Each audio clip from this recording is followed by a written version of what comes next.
अवधूत चिंतन श्री गुरुदेव दत्त. श्री स्वामी समर्थ. जय जय श्री स्वामी समर्थ. नमस्कार मित्रांनो. येत्या 3 मार्च 2026 रोजी साक्षात ब्लड मून म्हणजेच पूर्ण चंद्रग्रहण लागणार आहे. तर सावधान. जर तुम्हाला वाटत असेल की हे फक्त एक खगोलशास्त्रीय घटना आहे तर तुम्ही मोठी चुकी करत आहात. तब्बल 152 वर्षानंतर असा दुर्मिळ योग येत आहे, जिथे होळी आणि चंद्रग्रहण एकाच दिवशी आहेत. आजच्या या व्हिडिओमध्ये मी तुम्हाला अशा 5 कामांबद्दल सांगणार आहे, जी या दिवशी केली तर तुमचे हसते खेळते घर कंगालीच्या उंबरठ्यावर येऊ शकते. तर भक्तांनो, व्हिडिओचा एकही सेकंद मिस करू नका, कारण अर्धवट ज्ञान विनाशाला कारणीभूत ठरते. या दिवसाचे महत्त्व. तर या दिवशी शिवयोग आहे.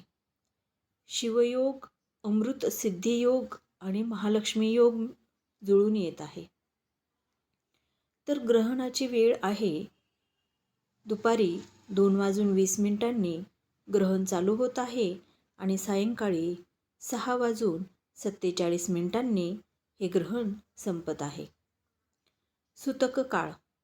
ग्रहणाच्या दिवशी म्हणजेच 3 मार्च रोजी सकाळी 6:20 पासून सूतक काळ चालू होत आहे.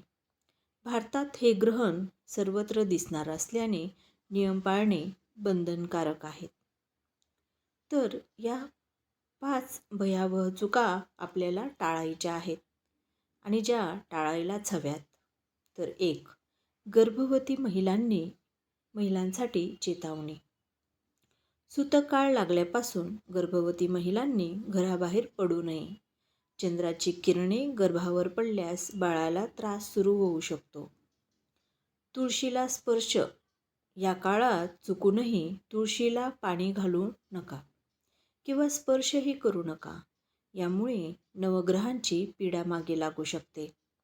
तुम्ही सूतक काळ संपल्यानंतर तुळशीला दिवा लावू शकतात. 3. आर्थिक व्यवहार. सूतक काळ सुरू असताना किंवा सुरू झाल्यानंतर कोणालाही पैसे देऊ नका किंवा घेऊ नका, अन्यथा वर्षभर पैशांची चणचण भासेल. 4. वादविवाद टाळा. पती पत्नीने किंवा घरातील सदस्यांनी या दिवशी भांडण करू नये. नकारात्मक शक्तीचा प्रभाव वाढून लक्ष्मी घर सोडून जाऊ शकते.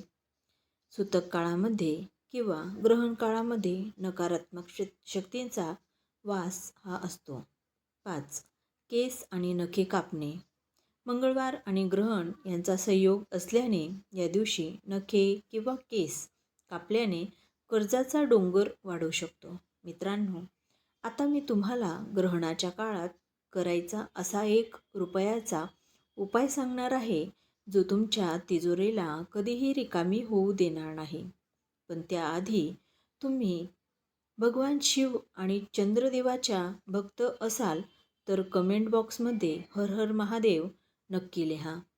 ज्यांच्या कमेंटवर सगळ्यात जास्त लाईक येतील त्यांनी मी पर्सनल रिप्लाय देईन.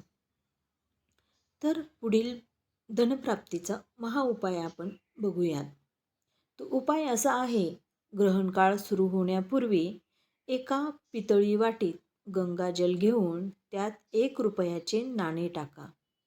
ती वाटी छतावर प्रकाशात ठेवा. पुढे प्रमाणे आपल्याला या उपायाची कृती करायची आहे. दुसऱ्या दिवशी सकाळी स्नान करून ते नाणे आपल्या तिजोरीत लाल कपड्यात गुंडाळून ठेवा. हे नाणे माता लक्ष्मीचा आशीर्वाद बनेल. हे नाणे रात्रभर चंद्राच्या प्रकाशात असल्यामुळे ते शुद्ध झालेले असेल आणि ज्याच्यावर माता लक्ष्मीचा सदैव आशीर्वाद राहील, म्हणजेच ते नाणे चार्ज झालेले असेल. तर भाग्यशाली राशींना अत्यंत लाभदायक परिणाम या काळात कोणाकोणाला पडणार आहे ते आपण बघूयात. या ग्रहणानंतर मेष राशी, मिथुन, कन्या आणि धनु या 4 राशींचे नशीब सोन्यासारखे चमकणार आहे. त्यांना अचानक धनलाभ आणि नोकरीत बढती मिळण्याचे योग आहेत. भक्तांनो, ईश्वरावर श्रद्धा ठेवा आणि या नियमांचे पालन करा. 3 मार्चचा हा दिवस तुमच्या आयुष्यात सुखसमृद्धी घेऊन येवो ही प्रार्थना. व्हिडिओ जास्तीत जास्त शेअर करा, जेणेकरून तुमच्या ओळखीच्या कोणाकडूनही ही चुकी होणार नाही. भेटूयात पुढच्या व्हिडिओमध्ये. श्री स्वामी समर्थ. जय जय श्री स्वामी समर्थ.